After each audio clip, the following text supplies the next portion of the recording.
अग्निर्नरोदीधिभिररण्योर्हस्तच्युती जनयन्त प्रशस्तम् दूरे दृशम् ग्रहपतिमथर्युम्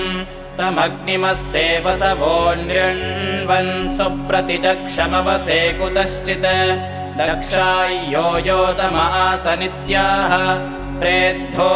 अग्ने दीदिः पुरो नोजस्रया सूर्म्याय विष्ठा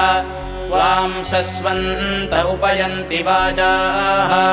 प्रते अग्नयोऽग्निभ्यो वरन्यः सुवीरासशोषुचन्तद्युमन्ताः